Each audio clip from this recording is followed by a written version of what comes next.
हजरात, आप सुन रहे हैं www.razvinetwork.net।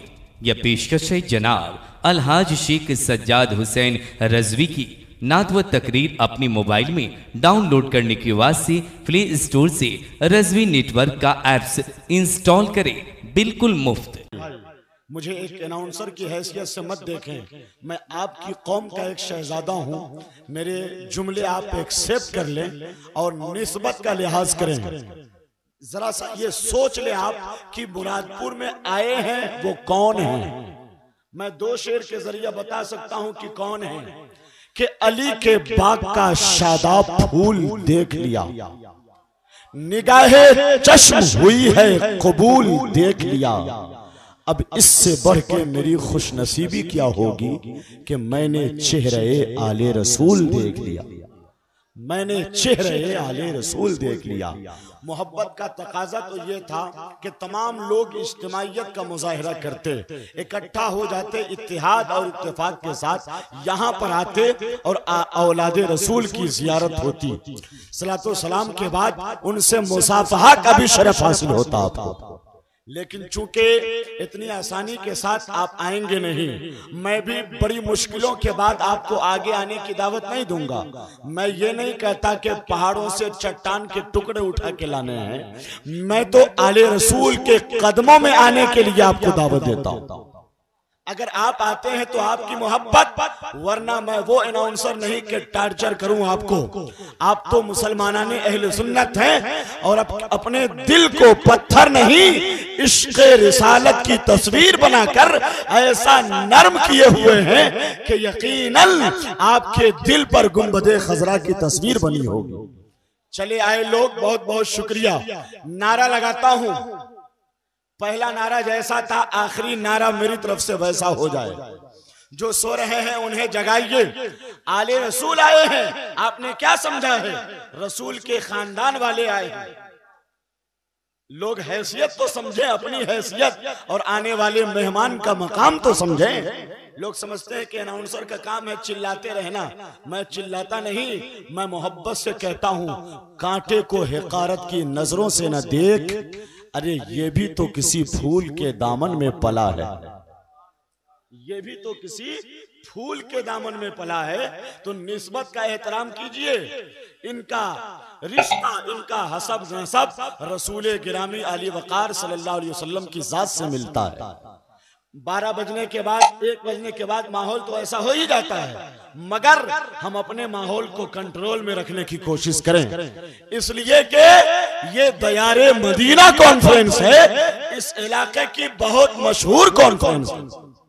मैं कमेटी वालों को भी मुबारकबाद पेश करता हूं, आपने तारीखी कारनामा अंजाम दिया है। अल्लामा मुफ्ती शमसुद्दीन को बुलवा लेना आसान था क्या? इतने बड़े खतीब है कि मैं जानता हूं, मैं और आप में से जो बाशऊर हैं वो जानते होंगे। तो चलिए नारा लगाते हैं, हुजूर सैयद खुर्शीद अनवर साहब क़िबला शमसी वली अहद खानकाहे शमसिया अरवल बिहार का इस्तकबाल कर लेते हैं। नारे तकबीर। एक ऐलान समाज फरमाइए, आज के जलसे में जितनी भी नातें पढ़ी गई, मनकबतें पढ़ी गई हैं, तकरीरें की गई हैं, सबकी कैसेट नौशाद एंडको के बेटे कैसर बाबू ने तैयार कर ली है। आप या तो सीडी कैसेट MP3 वाली ले लेंगे या अपने मोबाइल की मेमोरी में तमाम आवाजें दाखिल करवा लेंगे। शुरू में जैसे हाथ उठाया था, एक मर्तबा और हाथ उठाइएगा तो बेदारी आ जाएगी इंशाअल्लाह। मुस्कुराइए, नारे तकबीर। देख रहे हैं हज़रात, ये सरकारे गरीब नवाज का फैजान है, बुजुर्गों का करम है। हम सब कुछ तो हो सकते हैं, औलादे रसूल की मोहब्बत में कमी नहीं आ सकती है कि नहीं? नारे तकबीर, नारे रिसालत, दयारे मदीना कॉन्फ्रेंस, हुजूर सैयद खुर्शीद अनवर साहब क़िबला मसलके आला हजरत बाशिंदगाने मुरादपुर मुसलमानाने मुजफ्फरपुर। हजरत की बारगाह में दस्तबस्ता गुजारिश कर रहा हूं कि तशरीफ लाएं और अपने कीमती अल्फाज से, जुमले से हम सबों को नवाजें।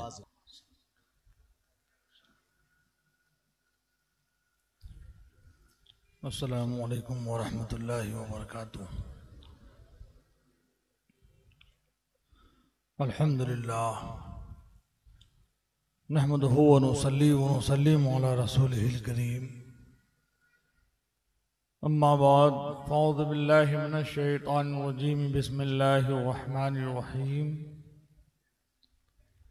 फ़स्अलू अहल ज़िक्र इन कुन्तुम ला तालमून। सदक़ल्लाहुल अज़ीम व सदक़ रसूलुहुन नबियुल करीम व नहनु अला ज़ालिका लमिनश शाहिदीन वश्शाकिरीन वल्हम्दुलिल्लाहि रब्बिल आलमीन। अऊज़ु बिल्लाहि मिनश शैतानिर रजीम। इन्नल्लाहा व मलाइकतहु युसल्लूना अलन नबी या अय्युहल्लज़ीना आमनू सल्लू अलैहि व सल्लिमू तस्लीमा। अल्लाहुम्मा सल्लि अला सय्यिदिना व शफ़ीना व हबीबना व मौलाना व मलजाना व बारिक वसल्लिम सलातन व सलामन अलैका या रसूलल्लाह सल्लल्लाहु तआला अलैहि वसल्लम। बकार खैश हैरानम व गुस्नी या रसूलल्लाह। परेशानम परेशानम व गुस्नी या रसूलल्लाह। नदारम जुस्तु मल जाए नदानम जुस्तु मावाए। तू ही खुद साजो सामानम व गुस्नी या रसूलल्लाह। परेशानम परेशानम मगुस्नी या रसूलल्लाह। शाह बेकस नवाजी कुन तबीबा चारा साजी कुन। मरीज़े दर्दे इसियानम मगुस्नी या रसूलल्लाह। परेशानम परेशानम मगुस्नी या रसूलल्लाह। अगर रानी वगर खानी गुलामम अंता सुल्तानी। दिगर चीज़े नमीदानम मगुस्नी या रसूलल्लाह। परेशानम परेशानम मगुस्नी या रसूलल्लाह। इमदाद कुन अजरंजो गम आज़ाद कुन। दर्दीनो दुनिया शाद कुन या गौसे आज़म दस्तगीर। बगिरदाबे बला उफ्तादा कश्ती ज़ईफ़ाने शिकस्ता रात पुश्ती। भाक़े ख्वाजा उस्मान हारून मदद कुन या मईनुद्दीन चिश्ती। आइए सबसे पहले हम और आप निहायत ही अक़ीदत व मोहब्बत के साथ अपने प्यारे आका व मौला जनाब अहमद मुज्तबा मोहम्मद मुस्तफ़ा सल्लल्लाहु ताला अलैहि वसल्लम की बारगाह अक़दस में दुरूद पाक का हदिया निशावर कर लें। पढ़िए दुरूद पाक। अल्लाहुम्मा सल्लि अला सय्यिदिना व शफ़ीना व हबीबना व मौलाना व मलजाना मुबारक वसल्लिम सलातो व सलामुन अलैका या रसूलल्लाह सल्लल्लाहु तआला अलैहि वसल्लम।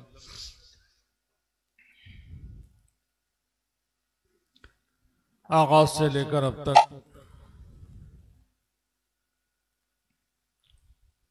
दियारे मदीना कॉन्फ्रेंस में नातो मनक़बत के अशार और नसीहत आमोज तक़रीरें आप हज़रात समाअत फरमा चुके। बिरादर मोहतरम हज़रत अल्लामा मौलाना महबूब गौहर साहब अल्लाह इनके इल्म अमल में उम्र में बेपनाह बरकतें अता फरमाए। अक्सर व बेशतर स्टेज पर इन्हीं का साथ रहता है आखिर में, इसलिए कि अक्सर जगह 2 बजे के बाद ही मुझे मौका मिलता है। यही साथ देते हैं और कुछ जो रहते हैं वो साथ देते हैं। और इनके साथ जो लोग हैं अल्लाह तबारक व तआला उन्हें भी और आप तमाम लोगों के इल्म में अमल में उम्र में रिज़्क़ में बेपनाह बरकतें अता फरमाए। पिछले साल भी हमारी हाज़िरी हुई थी। काबिल मुबारकबाद हैं यहाँ के बिलखुसूस अराकीन बिलुमूम तमाम लोग। हमारे नूर आलम भाई का मामला हो या इकरामुल हक साहब का हो, जनाब अब्दुल्ला साहब का हो या शमीम साहब का मामला हो, और मोहसिन भाई का तो एहसान ये है कि इतनी परेशानी और ये जो भीड़ भाड़ का मामला रहा कि 4 से 4.5 घंटा लग गया मुजफ्फरपुर पहुंचने में। पटना से जाम का मामला है, लेकिन मोहसिन भाई पहुंच चुके थे स्टेशन। अल्लाह तबारक व तआला तमाम लोगों को तमाम आफतों बलियात से महफूज रखे। हज़रत अल्लामा मौलाना मुफ्ती शमसुद्दीन साहब क़िबला जो नसीहत आमोज कलमात से नवाज रहे थे, वाकई ऐसा लग रहा था कि ऐसी तकरीरें होनी चाहिए और हजरत कुछ देर और बोलते और हम तमाम लोग सुनते रहते। ऐसा महसूस हो रहा था कि नहीं हो रहा था।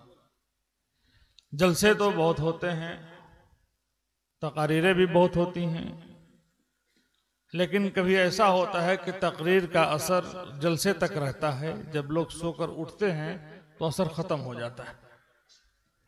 लेकिन जलसा ये क्या है? अगर गौर से देखें तो ये भी एक मदरसे की किस्म में से, ये भी एक तालीम गाह है।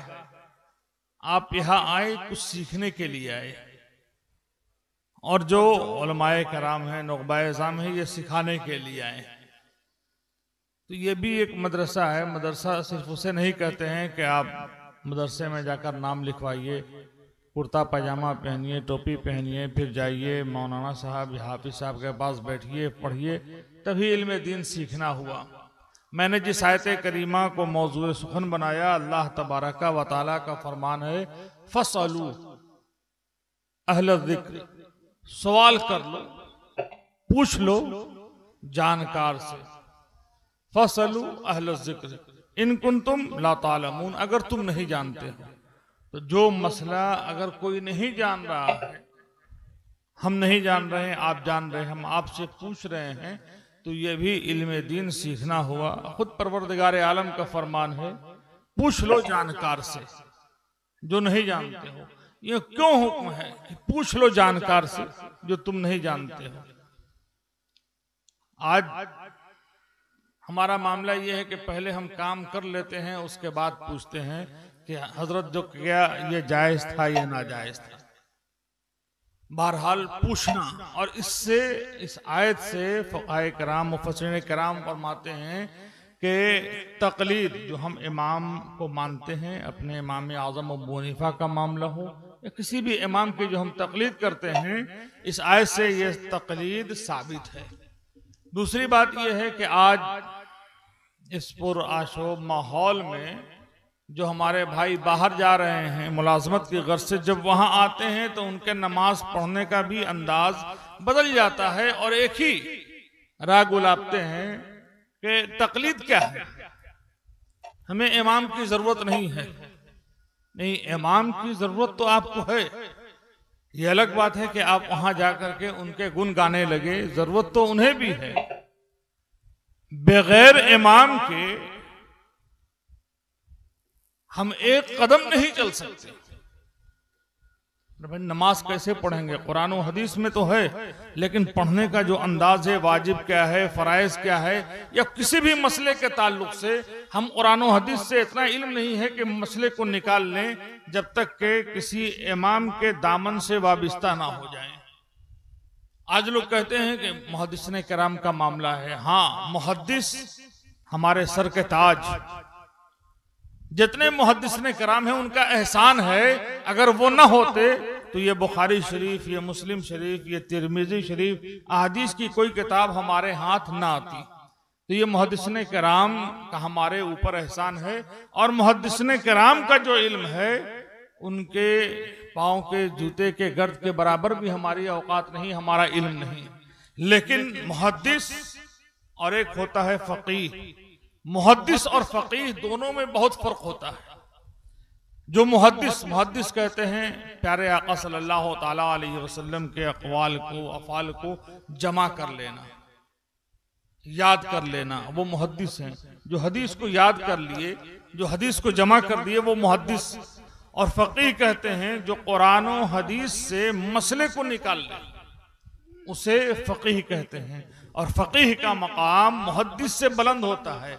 आज लोग बोलते हैं ना कि फकीह की क्या जरूरत है, इमाम की क्या जरूरत है, हमारे पास कुरान है, हदीस है। जब हदीस ही है, मुहद्दिस का ये फरमान है, तो हम मान लेंगे। नहीं, मुहद्दिसीन किराम भी इतने पाए के मुहद्दिस, जितने भी पाए के मुहद्दिस, सबसे बड़े मुहद्दिस हज़रत इमाम बुखारी माने जाते हैं, लेकिन उनका भी मामला है कि मुहद्दिस होने के बावजूद फकीह की पैरवी कर रहे हैं। अब आइए फकीह और मुहद्दिस में फर्क क्या है, मैं मिसाल देता हूँ।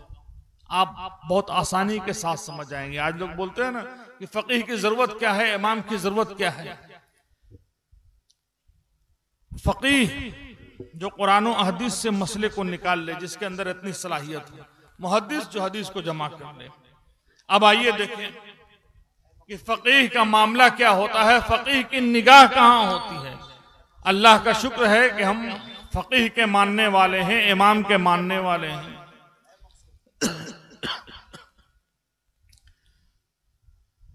एक औरत जिसका पेशा ये था कि वो मुर्दे को गुस्ल देती थी।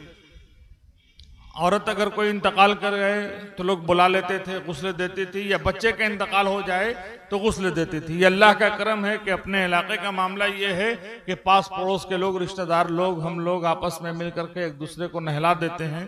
कोई इंतकाल कर गया तो नहला देते हैं। औरत में से कोई इंतकाल किया लेडीज में, तो लेडीज आती हैं मोहल्ले की, वो नहला देती हैं, बच्चे को नहला देती हैं। लेकिन आज भी आपके बिहार में ऐसा मामला है कि बाद शहरों में पैसा दे करके लोग बुलाते हैं गुस्ल कराने वाले को। गुस्ल कराने वाला आता है, मुर्दे को गुस्ल कराता है, कफनाता है, उसके बाद चला जाता है। उस जमाने का भी मामला था कि एक औरत का पेशा था कि वो औरतों को गुस्ल देती थी और बच्चे को गुस्ल देती थी। जब कोई इंतकाल हुआ, खबर हुई, पहुंच जाती थी। एक मर्तबा एक शख्स ने आकर खबर दी कि फलां के बच्चे का इंतकाल हो गया है, तुम्हें गुस्ल देना है। बोली ठीक है। अब देखें कि खौफे खुदा पहले के लोगों में कितना होता था, और आज हमारा मामला ये है कि पहले हम काम कर लेते हैं, उसके बाद मसला पूछते हैं। लेकिन वो औरत होने के बावजूद देखें कि कितना खौफे खुदा है कि जब वो चले गए तो सोचने लगी कि अब तक जो हम गुस्ल देते थे तो पाकी की हालत में देते थे, आज तो मैं नापाकी की हालत में। औरतों के कुछ मखसूस अय्याम होते हैं जिनमें वो नापाक रहती हैं तो नमाज भी माफ हो जाती है। तो उसने सोचा कि आज तो मैं नापाकी की हालत में हूं, क्या नापाकी के हालत में गुस्ल देने से गुस्ल जायज होगा या नहीं होगा। अगर नहीं होगा तो फिर हम गुनहगार होंगे, और गुस्ल अगर जायज होगा तो यह मसला मुझे मालूम नहीं। तो अब देखें किस तरीके से वो पूछने के लिए बाहर निकलती हैं। मुहद्दिस की बारगाह में पहुंच गई, मदरसे में पहुंच गई। एक मुहद्दिस से पूछा कि हुजूर ऐसा ऐसा मामला आ गया है, मैं गुस्ल देती हूँ मुर्दों को, आज हमारा मामला ये है कि मैं नापाकी के हालत में हूँ, बच्चे का इंतकाल हो गया है, गुस्ल दे सकती हूँ, गुस्ल देना जायज है या नहीं। तो वो मुहद्दिस जो है वो सोचने लगे कि अल्लाह के रसूल सल्लल्लाहु ताला अलैहि वसल्लम के ज़माने में कभी कोई ऐसा मामला हुआ कि किसी बच्चे का या किसी का इंतकाल हुआ और गुस्ल देने वाला नापाकी की हालत में था, सरकार की बारगाह में गया, इजाजत मांगा, तो सरकार ने गुस्ल की इजाजत दी या नहीं दी। अब वो हदीस तलाश रहे हैं, जहन में हदीस नहीं आ रही। दूसरे मुहद्दिस पहुंचे, बोला क्या बात है, बोला ऐसा मामला है। वो मुहद्दिस भी हदीस तलाशने लगे। फिर तीसरे मुहद्दिस पहुंचे। चूंकि मदरसा का जब वक्त होता है तो एक या स्कूल का वक्त या कोई किसी चीज का वक्त हो, आने लगते हैं, लोगों का आने का सिलसिला शुरू हो जाता है, पढ़ने वाले का भी, पढ़ाने वाले का भी। तो 3 मुहद्दिस पहुंच गए। क्या क्यों परेशान है, ये मामला है। तीनों मुहद्दिस मिलकर हदीस तलाश रहे हैं कि ऐसी कोई हदीस है। इतने में एक मुहद्दिस जो फकीह थे पहुंच गए। बोला भाई आज आप लोग परेशान क्यों नजर आ रहे हैं? कि ये आई भी है, इनका ये मसला है, घंटों गुजर गया, हदीस नहीं मिल रही है। अगर औरत नापाक हो तो नापाकी की हालत में मुर्दे को गुस्ल देना जायज है या नाजायज है? गुस्ल दे सकती है या नहीं दे सकती है? तो वो फकीह जो थे वो थोड़ी देर सोचे और सोचने के बाद कहा कि हाँ हाँ गुस्ल देना जायज है, गुस्ल दे सकती है, गुस्ल देना जायज है, नापाकी के हालत में गुस्ल दे सकती है। अब ये तीनों मुहद्दिसों ने पूछा कि आप किस हदीस से इस मसले को बयान कर रहे हैं? तो वो जो फकीह थे उन्होंने फरमाया देखिए मैं जो बता रहा हूं, मेरे बताने का मकसद ये है कि जो फकीह है वो तमाम हदीस नहीं देखने की हदीस है, वो कोई भी हदीस लेते हैं इस तरह की और उससे मसले को निकाल लेते हैं। अब तीनों मुहद्दिस ये देख रहे हैं कि सरकार के वक्त में कभी ऐसा हुआ कि किसी का इंतकाल हुआ और गुस्ल देने वाला नापाकी के हालत में गुस्ल दिया कि नहीं दिया। अब हदीस में ये चीज कहीं मिल ही नहीं रही है, कहीं वाकया मिल ही नहीं रहा। लेकिन जब फकीह पहुंचे तो तीनों मुहद्दिसीन ने जब सवाल किया, थोड़ी देर सोचने के बाद कहा कि हाँ हाँ गुस्ल देना जायज है, गुस्ल दे सकते हैं। तीनों मुहद्दिसीन ने पूछा कि आप किस हदीस से इस मसले को बयान कर रहे हैं? तो फकीह ने फरमाया कि अल्लाह के रसूल सल्लल्लाहु ताला अलैहि वसल्लम ने एक मर्तबा उम्मुल मोमिनीन हजरत आयशा सिद्दीका रदी अल्लाह ताला अन्हा से फरमाया कि आयशा मेरे बाल में कंघी कर दो।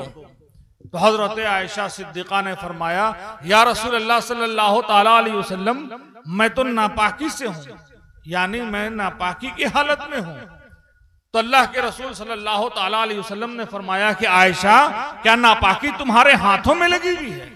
नापाकी तुम्हारे हाथ में लगी हुई है? तो हजरत आयशा सिद्दीका रज़ी अल्लाह ताला अन्हा ने फरमाया कि या रसूल अल्लाह नापाकी हमारे हाथ में नहीं लगी हुई है। तो अल्लाह के रसूल सल्लल्लाहु ताला अलैहि वसल्लम ने फरमाया तो फिर कंघी कर दो। माँ हजरत आयशा सिद्दीका कटोरे में पानी लेती हैं और फिर सरकार के सर को धुलती हैं, बाल को भिंगा देती हैं और उसके बाद कंघी कर देती हैं। ये पूरी हदीस है। अब उस फकीह ने कहा कि इस हदीस से ये साबित हो रहा है कि औरतों के हाथ में नापाकी नहीं लगी रहती है। अगर औरत गुस्ल दे तो ये देना जायज होगा। अगर जायज ना होता तो अल्लाह के रसूल सल्लल्लाहु ताला अलैहि वसल्लम ये न फरमाते कि आयशा क्या नापाकी तुम्हारे हाथ में लगी हुई है, बल्कि आका फरमाते कि आयशा जब तुम नापाकी की हालत में हो तो मुझे छुओ नहीं। बल्कि आका का ये फरमाना कि आयशा क्या तुम्हारे हाथ में नापाकी लगी है, और माँ आयशा का ये फरमाना कि या रसूलल्लाह हमारे हाथ में नापाकी नहीं लगी है। आका का ये हुक्म देना कि आयशा फिर कंघी कर दो। हजरत आयशा का ये अमल कि पानी लेकर सरकार के बाल को भिंगा रही हैं और कंघी कर रही हैं, इस हदीस से ये साबित हो रहा है कि नापाकी की हालत में गुस्ल देना जायज है।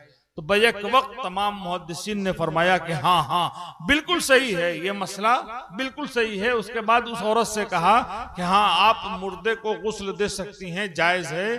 तो आगे लिखा है कि वो औरत जो 2-3 घंटे से बैठी थी झुंझला गई, गुस्से में कहा कि खाक में जाइए, अब तक आप क्या कर रहे थे? जब ये इन्होंने कहा तब आप ये मसला बयान कर रहे हैं। तो देखिए फकीह और मुहद्दिस में कितना फर्क है। एक मुहद्दिस हदीस में देख रहा है कि ऐसा कोई वाकया गुजरा है या नहीं गुजरा है, लेकिन फकीह की निगाह कहाँ रहती है कि वो कुरान और हदीस से किस तरह से मसला निकालता है। तो हम फकीह के मानने वाले हैं। आज लोग बोलते नहीं है कि मुकल्लिद क्यों, तकलीद क्यों कर रहे हो, ये जायज थोड़ी है। बगैर तकलीद के तो हम कुछ कर ही नहीं सकते हैं। और जब तकलीद की बात चल रही है तो एक मिसाल और मैं दे रहा हूँ इमाम आजम अबू हनीफा रहमतुल्लाह ताला अलैह के, जिनके हम लोग मानने वाले हैं, पैरवी करने वाले हैं, जो हमारे इमाम हैं हजरत इमाम आजम अबू हनीफा रहमतुल्लाह ताला अलैह के जमाने में एक शख्स ऐसा था जो हमेशा बीवी को डरा करके रखता था। आज भी ऐसा मामला होता है अपने इलाके में, कभी देखेंगे तो उसको पता नहीं ससुराल से क्या शिकायत हो गई थी, बीवी को ससुराल जाने नहीं, मैके जाने नहीं देता था और बराबर बोलता था कि तुम्हें मैके नहीं जाना है। चलो ठीक है भाई, लेकिन अभी कैसे होता है कि तजारत के लिए हम लोग बाहर जाते हैं। अभी तकरीर के लिए हम आ गए, आप तजारत के लिए कलकत्ता चले जाएंगे, कोई बम्बे जा रहे हैं, कोई दिल्ली जा रहे हैं, 2 महीना 4 महीना के बाद। तो उस वक्त भी तजारत के लिए लोग जब जाते थे तो ऐसा नहीं है, आज तो ट्रेन का प्लेन का सारी सहूलतें हैं, आराम से लोग पहुंच गए। पहले लोग निकलते थे दूसरे शहर में तजारत के लिए तो ऊंट पर सामान ले जाते थे, 1.5 महीना 2 महीना के बाद तजारत से लौटते थे। तो वो शख्स सोचने लगा कि अब 2 महीना के लिए 1.5 महीना के लिए हम बाहर जा रहे हैं, ऐसा ना हो कि हमारी बीवी हमारे पीछे में मैके चली जाए, बाप के घर चली जाए।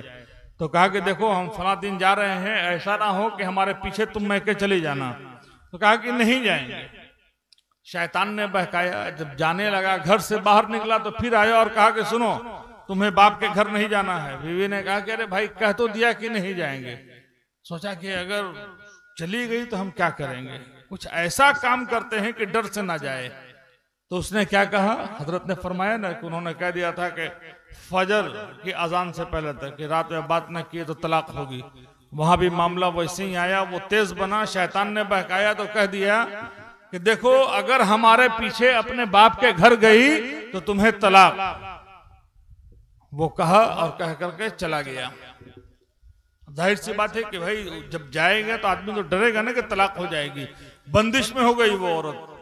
आज भी हमारा मामला ये है कि हमारे भाई कुछ ऐसे हैं जो बहुत शान से बोलते हैं कि 2 साल हो गया, 3 साल हो गया ससुराल नहीं गए हैं, शादी के बाद ससुराल ही नहीं गए हैं, साला ने ये कह दिया, ससुर ने ये कह दिया। अरे भाई, साला ससुर की बात पे आप नाराज होकर ससुराल नहीं जा रहे हैं। नाराजगी ना जाना अलग बात है, लेकिन नाराज होना, बोलचाल बंद कर लेना, ये इस्लाम कब इसकी इजाजत देता है? सरकार ने फरमाया कि 3 दिन से ज्यादा मुसलमान भाई का आपस में नाराज रहना, सलाम कलाम बंद करना, ये जायज नहीं है। और हम कह रहे हैं कि 2 साल 3 साल और 5 साल हो गया ससुराल गए हुए। बहरहाल इस पे गौर करना चाहिए। लेकिन वो शख्स जिसने कहा था कि तुम अगर मेरे पीछे अपने बाप के घर गई तो तलाक, बीवी डर गई, बोले कि ठीक है नहीं जाएंगे। तिजारत के लिए गया, कुछ दिन के बाद महके से खबर आई कि वालिद की तबीयत खराब है। बेटी थी, दिल मचल गया, सोचा कि चले। जाने का इरादा किया तो जहन में बात आई कि अगर जाएंगे तो तलाक हो जाएगी। बेचारी कदम को रोक ली। फिर कुछ दिन के बाद खबर आई कि वालिद की तबीयत में सुधार नहीं आ रहा है, तबीयत और बिगड़ गई है, आकर के मिल लो। फिर वो कदम निकालना चाहिए, बाप के घर जाना चाहिए, मैके जाना चाहिए। फिर उसके जहन में ये बात आई कि अगर बाप के घर गए तो तलाक हो जाएगी। फिर वो रुक गई कि आने दो शौहर को, उसके बाद फिर मामला होगा। फिर कुछ दिन के बाद खबर आई कि हालत ज्यादा सीरियस हो गई है, आखिरी दीदार तो कर लो। चाह करके भी वो नहीं जा पाई। फिर खबर आई कि तुम्हारे वालिद का इंतकाल हो गया।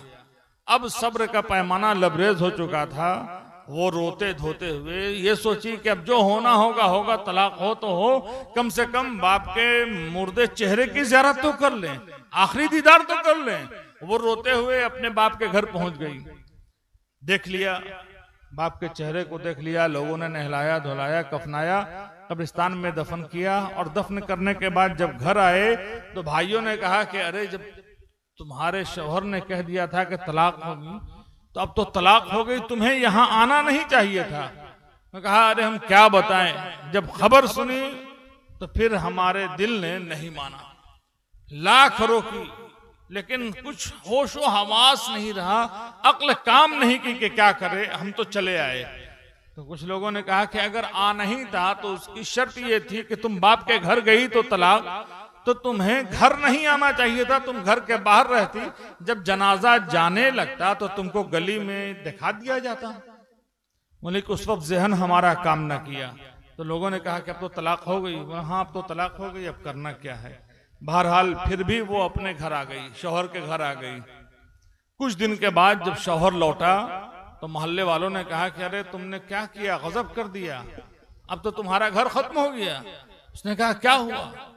कहा तुमने ये कहा था कि हमारे पीछे अगर तुम अपने बाप के घर गई तो तलाक, तुमने ये बीवी को कहा था? उसने कहा हाँ हमने कहा था। बोले तुम्हारे पीछे में तुम्हारे ससुर का इंतकाल हो गया और तुम्हारी बीवी अपने बाप के घर चली गई, तो अब तो उसे तलाक हो गई, तुम बेवकूफ हो, ऐसी शर्त रखनी नहीं चाहिए। अब इसकी परेशानी जो है बढ़ी, आगे बढ़ा तो दूसरे ने टोक दिया, कभी भाई ने कभी चचा ने। अब उसी आलम में जब घर पहुंचा तो बीवी ने कहा कि देखो तलाक हो चुकी है, अब हमारे करीब ना आना, अब हम दोनों जो हैं एक दूसरे पर हराम हैं, एक दूसरे के लिए अजनबियां हैं, हमारे करीब ना आना। तो अब सफर से तिजारत से लौटा था, थका हारा था, परेशानी में मुब्तला हो गया, सोचने लगा कि अब क्या करें, भाई मरता क्या ना करता। बोला चलो कोई रास्ता है, किसी आलिम से पूछते हैं। तो अब वो एक आलिम, एक मुहद्दिस की बारगाह में पहुंचा। अब गौर कीजिए, यहां से मामला शुरू हो रहा है फकीह और मुहद्दिस का मामला, कि फकीह की निगाह कहाँ होती है और मुहद्दिस की निगाह कहाँ तक पहुंचती है। जब एक मुहद्दिस की बारगाह में दोनों मियाँ बीवी पहुंचे, कहा हुजूर ऐसा ऐसा मामला है। तो उन्होंने कहा तुमने क्या कहा था? ना मैंने ये कहा था कि तुम अपने बाप के घर गई तो तलाक, और बाप का इंतकाल हो गया और हम तिजारत में थे, घर चली गई। तो कहा तो तलाक हो गई। बोला वो तो हम जान रहे हैं कि तलाक हो गई, अगर कोई रास्ता है तो बताया जाए। बोले अब कोई रास्ता नहीं, तलाक हो गई। तो वो दूसरे मुहद्दिस के पास गए, तीसरे के पास गए। तारीख में आया है कि 7 तकरीबन 7 मुहद्दिस की बारगाह में दोनों मियाँ बीवी गए कि शायद कोई रास्ता निकल जाए। और 7 मुहद्दिसीन ने सुनकर यही कहा कि जब तुमने ये कह दिया था, तलाक को मुअल्लक कर दिया था इस शर्त पर कि बाप के घर तुम्हें नहीं जाना है, जाओगी तो तलाक हो जाएगी, और तुम्हारे पीछे बाप का इंतकाल हो गया और ये अपने बाप के घर गई तो तलाक, अब तो कोई रास्ता ही नहीं बचा।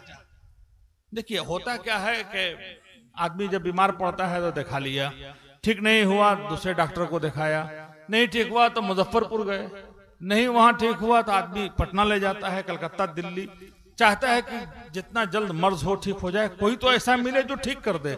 ऐसा होता है या नहीं होता है? खुद बीमार हो या रिश्तेदार बीमार हो, चाहता है कि कोई डॉक्टर ऐसा मिले जो ठीक कर दे। बहरहाल उस वक्त वो दोनों का यही हाल था कि शायद कोई रास्ता निकल जाए। तो 7 मुहद्दिस की बारगाह में वो दोनों पहुंचे, लेकिन 7 ने कह दिया कि तलाक हो गई। तो किसी ने कहा कि अरे इस वक्त जो सबसे बड़े आलिम कहला रहे हैं वो नुमान इब्ने साबित, जिनके इल्म का डंका बज रहा है, वो नुमान इब्ने साबित अबू हनीफा हैं, उनके पास भी जाओ, हो सकता है कि कोई रास्ता निकल जाए। सोचा कि चलो जब सारे लोगों के पास गए हो लिए तो इन्हें भी देख लेते हैं। जब इमाम आजम अबू हनीफा की बारगाह में ये दोनों पहुंचे हैं तो इमाम आजम अबू हनीफा अलैहिर्रहमा ने फरमाया कि मुझे तफसील से मसला बताओ, कौन क्या मामला है, पूरी बात मुझे इत्मीनान से बताओ। तो उसने कहा कि हुजूर मुझे नाराजगी थी ससुराल से, मैंने बीवी को मना कर दिया, जब तक रहा मेरी बीवी नहीं गई। जब मैं तजारत के लिए जाने लगा तो मैंने ये कह दिया था कि अपने बाप के घर हमारे पीछे गई तो तलाक, तो इनके बाप का इंतकाल हो गया तो ये अपने बाप के घर चली गई। तो बोले अच्छा यही मामला है ना, बस इतना ही है, और कोई मामला नहीं ना है? बोले और कोई मामला नहीं। बोले देखो हराम और हलाल का मामला है, सही सही बताना। बोला बस हुजूर इतना ही मामला है। अब देखिए कि 7 मुहद्दिसीन ने फरमाया कि तलाक हो गई, लेकिन एक फकीह की निगाह देखे कि कहां पहुंचती है। हजरत इमाम आजम अबू हनीफा अलैहिर्रहमा ने फरमाया कि अगर सिर्फ इतना ही मामला है, इतनी ही बात है कि तुमने कहा था कि हमारे पीछे अपने बाप के घर गई तो तलाक, और उसके वालिद का इंतकाल हुआ, ये घर चली गई, बस अगर इतना ही मामला है तो जाओ तुम लोग दोनों साथ में मियाँ बीवी जैसे थे उसी तरीके से रहो, मियाँ बीवी के तरीके से रहो, तुम लोग दोनों मियाँ ही बीवी हो, तलाक नहीं हुई है। अभी लोग तो बहुत खुश हुए कि अरे डूबते को तिनके का सहारा, दोनों मियाँ बीवी निकले और बाहर निकल करके चले कि चलो अब अगर होगा मामला तो ये जो मौलाना बताए हैं कि तलाक हो गई है वो समझें, और ये अबू हनीफा समझें कि तलाक कैसे नहीं हुई है। अब हम लोगों का जो मामला था वो तो बन गया है, अब मौलाना लोग आपस में लड़े। अब जब ये लोग घर पहुंचे तो मोहल्ले वालों ने कहा कि अरे क्या हुआ? कहा नहीं भाई तलाक नहीं हुई है, हम लोग मियाँ बीवी हैं। सारे लोगों ने कहा कि अरे जब तुमने कहा था कि तलाक होगी, अगर तुम बाप के घर गई हमारे पीछे और तुम्हारे पीछे ये बाप के घर गई तलाक हो गई, तो फिर कैसे किसने कहा कि तलाक नहीं हुई? जबकि तमाम मुहद्दिसीन किराम ने फरमाया कि तलाक हो गई है। तो कहा अबू हनीफा ने कहा है कि तलाक नहीं हुई, तुम लोग जैसे रह रहे थे वैसे ही रहो, तुम लोग मियाँ बीवी हो, निकाह खत्म नहीं हुआ है। जब ये बात मुहद्दिसीन को पहुंची तो एक नहीं 7 मुहद्दिसीन इकट्ठा एक जगह हो गए। कभी ऐसा होता है ना कि अगर कोई बोला कि ठीक है ये काम कर दीजिए, वो बोला ये काम कर दीजिए, मोहल्ले के 10 लोग बोले काम कर दीजिए, एक लोग कहे कि ये काम नहीं होगा। तो अना का जब मसला बनता है तो मोहल्ले के 10 लोग एक तरफ हो जाएंगे, वो तन्हा अकेले एक तरफ हो जाता है, ऐसा होता है। तो मुहद्दिसीन किराम ने कहा कि आज अबू हनीफा ने फिर हम लोगों के खिलाफ ये काम किया है, हम लोग जो कुछ कहते हैं ये काट देते हैं, आज अच्छा मौका मिला है, आज घेरते हैं, चलो देखते हैं कि तलाक कैसे नहीं हुई है। 7 मुहद्दिसीन किराम इमाम आजम अबू हनीफा की बारगाह में पहुंच गए और कहा कि नुमान आज आपने फिर हरामकारी की दावत दे दी, आज आपने फिर फतवा दे दिया कि जाओ हरामकारी करो, गुनाह का काम करो। हजरत इमाम आजम अबू हनीफा अलैहिर्रहमा फरमाते हैं कि नौज़ बिल्लाह, अल्लाह की पनाह, नुमान कभी ऐसा नहीं कर सकता कि शरीयत के खिलाफ कोई काम करने का हुक्म दे। तो कहा कि क्या आज आपने किसी को हरामकारी की इजाजत नहीं दे दी? कहा ना। किसको दिया है? कहा आज कोई तलाक का मसला लेकर आया था। हजरत अबू हनीफा अलैहिर्रहमा फरमाते हैं कि हाँ आया तो था, तो क्या उसे तलाक नहीं हुई? तो हजरत इमाम आजम अबू हनीफा ने फरमाया कि हाँ अच्छा बोल लो, हाँ तलाक नहीं हुई। बोला तलाक नहीं हुई, कैसे तलाक नहीं हुई? बोले भाई अरे आप खुद गौर कीजिए कि कैसे तलाक नहीं हुई। बोले नहीं तलाक हो गई। बोले कि आप लोग जानते हैं? बोले हाँ मामला जानते हैं। इमाम आजम अबू हनीफा ने पूछा क्या मामला है? तो कहा कि भाई वो तिजारत के लिए जब जा रहा था तो उसने ये कहा था कि तुम मेरे पीछे बाप के घर गई तो तुमको तलाक, बाप का इंतकाल हो गया उसके पीछे बाप के घर गई तो तलाक कैसे नहीं होगी? तो इमाम आजम अबू हनीफा अलैहिर्रहमा ने फरमाया कि हाँ आप लोग यहीं पर ठोकर खा रहे हैं, आप लोग यहीं पर ठोकर खा रहे हैं। जो उसने कहा था कि बाप के घर हमारे पीछे गई तो तलाक, अब गौर कीजिए कि जब बाप के घर गई तो बाप की जिंदगी में नहीं गई, बाप के इंतकाल के बाद गई है। अगर बाप की जिंदगी में जाती तो तलाक हो जाती, बाप के इंतकाल के बाद वो घर बाप का नहीं रहा, अब उसके वारिसीन का हो गया। या तो ये अपने बेटी के दुख्तरी हिस्से में गई या अपने भाइयों के हिस्से में गई, बाप के घर नहीं गई। देखिए ये इमाम आजम अबू हनीफा का ज़हन है। क्या बोल रहे हैं इमाम आजम अबू हनीफा? अरे बाप के घर जाएगी तब न तलाक, अगर बाप की जिंदगी में जाती तो तलाक हो जाती, इसलिए कि वो बाप ही के घर जाती। जब तक बाप जिंदा है मालिक कौन है घर का? भाई समझ रहे हैं ना, मालिक कौन है? बाप है। बाप जैसे ही इंतकाल किए मिल्कियत खत्म हो गई।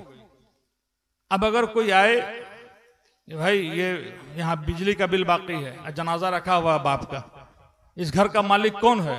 तो क्या कहिएगा कि ये है। भाई जो बेटे हैं जो बेटी है वही ना वारिस होंगे, तो कुछ हिस्सा बेटी को मिलता है कि नहीं मिलता है? आज हम लोगों का मामला ये है कि बेटा आपस में बांट लिया, बेटी को देते ही नहीं है। ये हराम है, हमें हिसाब देना होगा।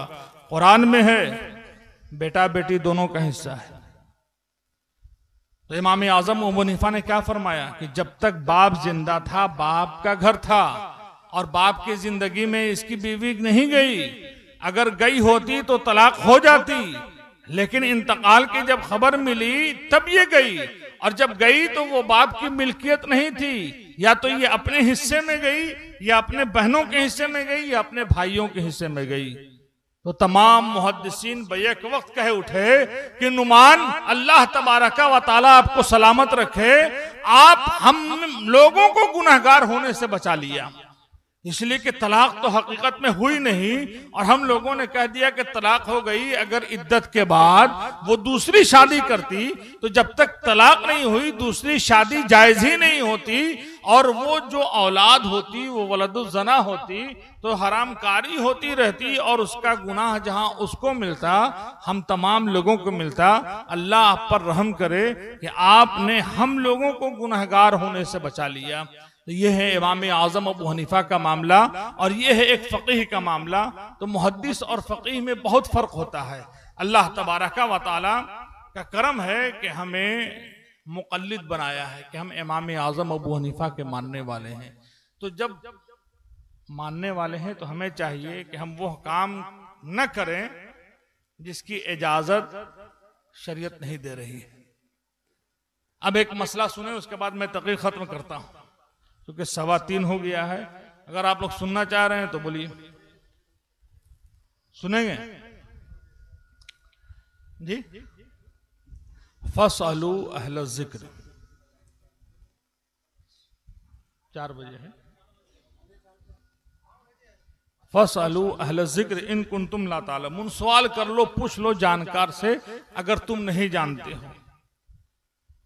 तो हम फ़ुक़हाए किराम से पूछ रहे हैं, जानकार से पूछ रहे हैं। अब कोई भी मामला, हमारा मामला ये है कि पहले हम काम कर लेते हैं, ज़मीन का हो, तिजारत का हो, कारोबार का हो, उसके बाद पूछते हैं कि मौलाना साहब ये जायज़ है कि नाजायज़ है। भाई अगर गलत काम है अब कर लिया तो गुनहगार तो हो गए, अब क्या पूछ रहे हैं? चलिए अभी भी पूछ रहे हैं तो ये भी गनीमत है, लेकिन पहले आदमी पूछ ले कि जायज़ है कि नहीं। अगर जायज़ है तो कीजिए, नाजायज़ है तो मौलाना साहब मना फरमा देंगे, कहेंगे कि ये जायज़ नहीं है, तो आप गुनाह से बच जाइएगा। तो कोशिश ये करना चाहिए कि जो काम करने जा रहे हैं पहले उसके ताल्लुक से दरियाफ्त कर लें। अब सबसे सुलगता हुआ जो मसला है आज का, पहले का तो मामला ये था कि जमात से, इससे, उससे, दूसरे से आदमी डरता था, उसके करीब होंगे तो ईमान जाएगा। आज तो ईमान जाने की चीज हम पॉकेट में लेकर के घूम रहे हैं। अल्लाह अकबर। ये मोबाइल जो है, आज पहले फेसबुक का मामला आया, फिर अब व्हाट्सएप का मामला आया, तो तमाम लोग पढ़े लिखे लोग हैं, तमाम लोग जान रहे हैं इस मामले को कि आज व्हाट्सएप और फेसबुक का मामला है और एक दूसरे से लोग जुड़े हुए हैं या नहीं जुड़े हुए हैं भाई।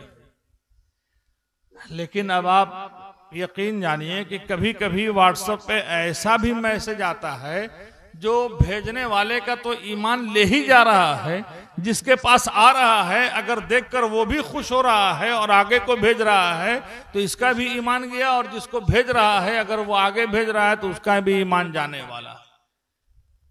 इसलिए अगर मैसेज आए तो पहले देख लें कि शरीयत के खिलाफ तो नहीं है।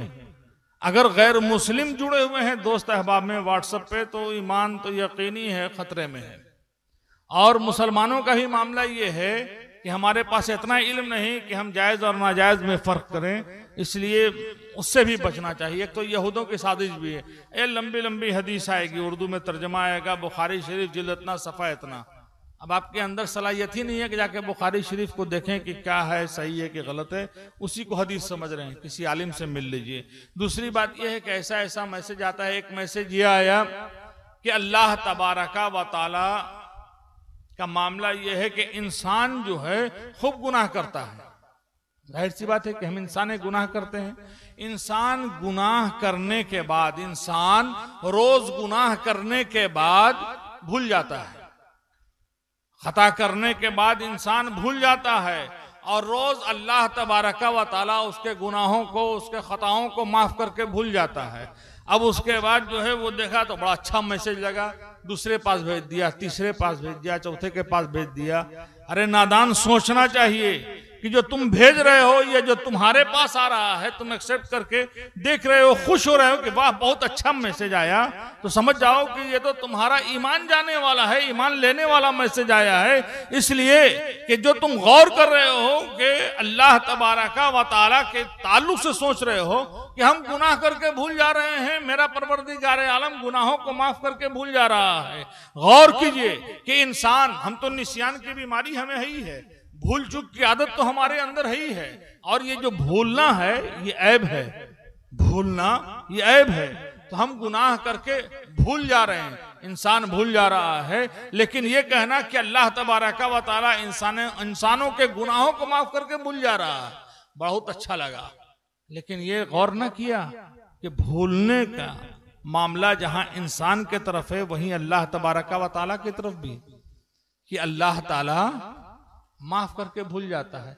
अब ये भूलना ऐब है, और ऐब की निस्बत जैसे ही अल्लाह ताला के तरफ किया, ईमान से खारिज हो गए, ईमान से खारिज हो गए। अल्लाह तबारका व तआला भूलने से पाक है।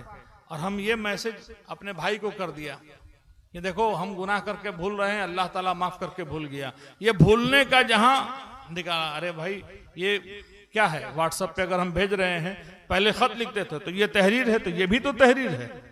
मैसेज अगर भेज रहे हैं तो ये भी तहरीर है। अब ये आना कि अल्लाह ताला जो है बंदे के गुनाहों को माफ करके भूल जाता है, ये भूलना कहना ये कुफ्र है, अल्लाह तबारका व तआला की शान में ये ऐब है। लिहाजा हमें इससे बचना चाहिए, और इस तरह के जो मैसेज आते हैं जो शरीयत के खिलाफ हों, उससे हमें बचना चाहिए, और हमें उन अल्फाज से भी बचना चाहिए जिससे कुफ्र की बू आ रही है। अब मैं तक़ी को खत्म कर रहा हूँ, तो 2-4 मिनट मसला बता रहा हूँ, उसका खत्म कर दे रहा हूँ। अच्छा, बस थोड़ा चलिए भाई। कोई भी हमारे यहाँ इस्तिफ्ता आता है, फतवे का मामला जो है आता है कि हुजूर ये क्या है, कि एक मर्तबा ये कई अशार आए, क्योंकि अब वक्त भी कम है और हम लोगों को निकलना भी है। एक सवाल ये आया कि हुजूर ये कहना कैसा है कि अल्लाह ताला भी आसमान से जब ज़मीन पर देखता होगा, मेरे महबूब को किसने बनाया सोचता होगा, ये कहना कैसा है। अरे भाई ये पूछने की बात है कि अल्लाह आसमान से देख रहा है ज़मीन पर कि मेरे महबूब को किसने बनाया। इसके महबूब को इतना हसीनो जमील बना दिया कि अल्लाह सोच रहा है। माज़अल्लाह ये ना सोचा कि अल्लाह ताला सोचेगा कि इसको किसने बनाया। इसका मतलब है कि कोई और खालिक आप मान रहे हैं, उसने बनाया है इनके महबूब को, यह कुफ्र है। इस तरह के गाने के अल्फाज जबान से दोहराना कुफ्र है। यही वजह कि अगर ना जान रहे हैं, अरे जान के गोली मारिए तब भी लगेगी, अनजान में मारिए तब भी लगेगी। लिहाजा अब तक अगर इस तरह का मामला हो गया है तो हमें तौबा कर लेना चाहिए। रूप रंग देख के कुदरत भी हैरान है।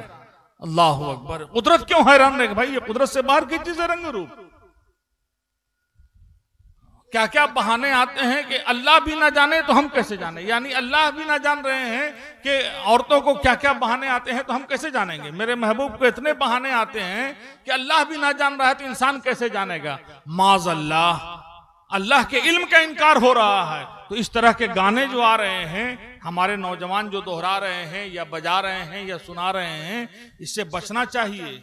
हमारा ईमान जा रहा है। कुदरत का इनकार हम कहीं कर रहे हैं, कहीं अल्लाह के खालिक होने का इनकार कर रहे हैं, कहीं अल्लाह के भूलने को तस्लीम कर रहे हैं। इस तरह की चीज़ों से अल्लाह तबारका व तआला हम तमाम लोगों को महफूज फरमाए। अल्लाह तबारका व तआला हम तमाम मुसलमानों को इल्म दीन सीखने, समझने और उस पर अमल करने की तौफीक अता फरमाए।